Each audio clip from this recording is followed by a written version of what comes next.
Një 58 vjeçar nga Shkupi është arrestuar pasi i njëjti dyshohet se ka përdhunuar një vajzë 13 vjeçare. Sipas njoftimit të policisë, i dyshuari 58 vjeçar e kishte fotografuar viktimën.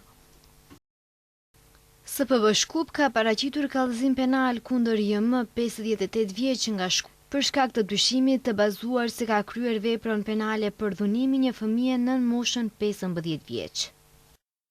Policia informoi se 58 vjeçari më 15 prill 2026 në Shkup e ka përdhunuar vajzën 13 vjeçare dhe e ka fotografuar. Policia shton se të dyshuarit i është sekuestruar telefoni mobil dhe një vetur Mercedes. Personi është privuar nga liria dhe nga ai janë sekuestruar një telefon mobil dhe një automjet pasagjerësh Mercedes. Nga ana e gjyqtarit të procedurës paraprake, të dyshuarit i është caktuar masë e paraburgimit. Ndërkaq, policia në Gostivar ka arrestuar një 29 vjeçar nga fshati Zdunj, i dyshuar për përdhurimin e një të miture dhe publikimin e materialeve eksplicite në rrjetet sociale. Sipas denoncimit, ngjarja ka ndodhur para disa muajsh, ndërsa autori e kishte kërcënuar viktimën dhe familjen e saj. Gjatë bastisjeve janë sekuestruar pajisje elektronike dhe i dyshuari ndodhet në paraburgim.